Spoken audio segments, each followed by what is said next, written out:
Hey folks, we're back with Empire, episode 5, season 2. Be true, Alonso, Jayar, no bibs this week.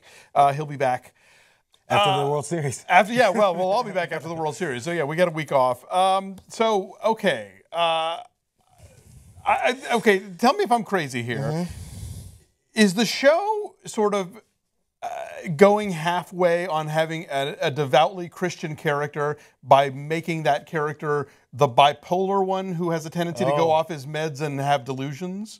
I didn't think of that. Is that kind of their way of, like, you know, not going too far with it for a mainstream audience? audience? I'm wondering if, I mean, the whole rest of the family is reluctant to even have anything to do with Andre and his baptism. Is obviously what we're talking about. So I didn't think of that angle because I was like, well, and on top of that, the preacher's a little bit annoying. I don't know why. Why is that? I don't know. But yeah, so it could be. He's the biggest wet blanket on this show, let's face it. So I guess it could be, it's still a wink to the audience, like, yeah, we know Andre has turned this new leaf and it's kind of influencing the family in other ways. But it's Andre. He's a little crazy, right? You remember he's crazy.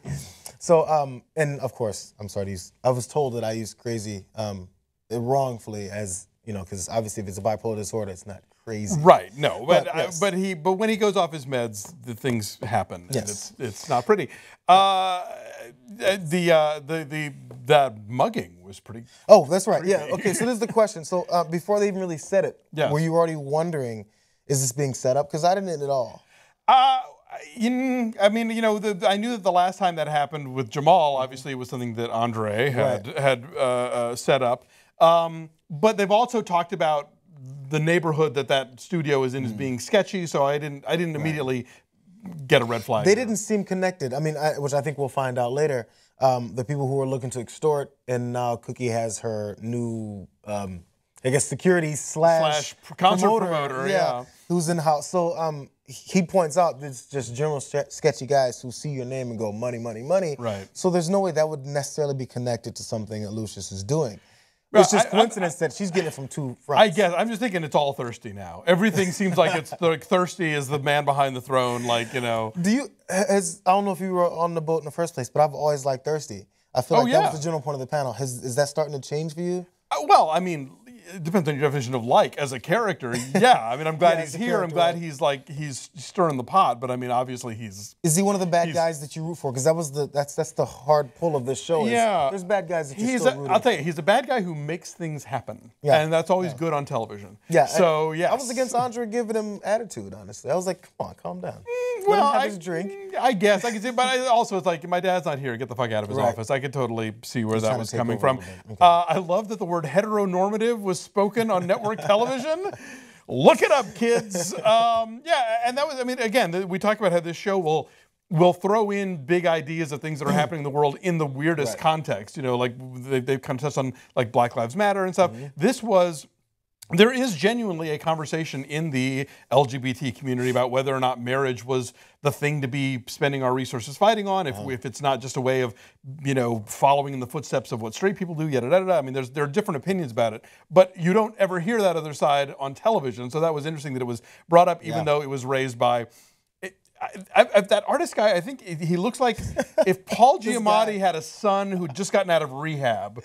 I don't get this guy. I mean, I think obviously it was the casting isn't an accident. So they obviously cast this weird-looking, squirrel-looking guy to be this wedge in Jamal's relationship. Yeah, which, as we saw at the end, is a serious wedge.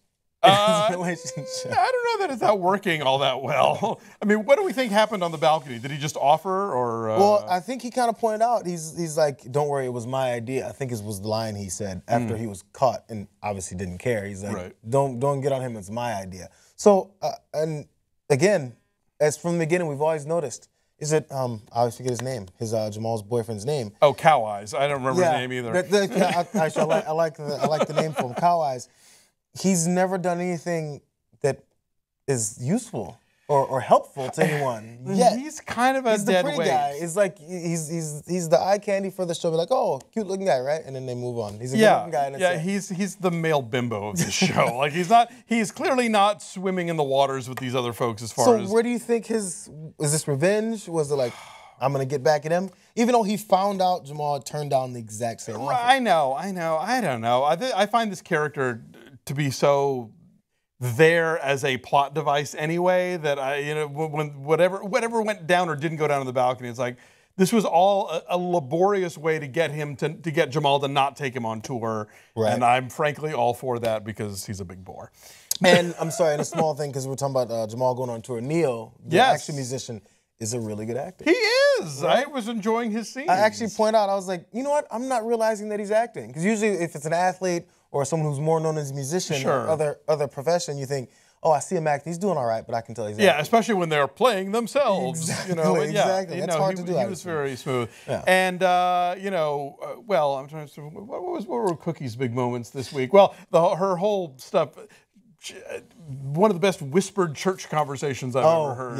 Yes. And then finding out more about Lucius's, back to the whispering conversation in church, about the trauma he went through as a kid. Yeah, and again, I love when those dramatic moments are built out of more than one thing. Mm-hmm. So it's not just that his mother was bipolar and he sees that in his own son, but that he was traumatized by this bathtub incident that so specifically mirrors the baptism moment, and that's the thing that drives him out. But of course, everybody looks at him leaving and thinks that it's about something else, and so that's complex, and you don't get a lot of complex on TV. And complexity in movies and TV, as you said, happens in more movies, but it always stresses me out because I'm such a let's get this out type of guy in real life. Like, I don't like anything to be implied or you get the wrong idea. I'm like, Lucius, turn around and say that you're traumatized. Please, stop it. Just say, you are not writing a soap opera. We get weeks out of this. You gotta, and we've talked about, Lee Daniels and about Eileen Chaikin.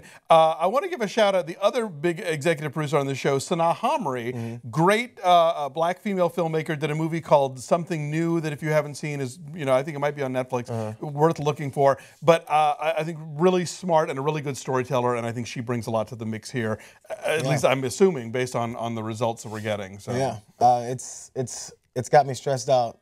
These parts. I mean, in some parts you can see what's coming and other things, but we should point out also the Jamal's new singer not having it. Malik's new singer not having it, and he's like, all right, come back. It's good. I like it. I wasn't, and she kind of came back a little too soon, but she wants to sing. Yeah, well, of course. Yeah, and he's being honest. He's laying it out there. Also, great blazers and cardigans on this episode. Oh, really? I got to get my fall look together because they're on point. They're setting style trends as well. On Absolutely. Show. All right. So no show next week for the World Series. We'll be back on after the November 4th episode. See you guys then.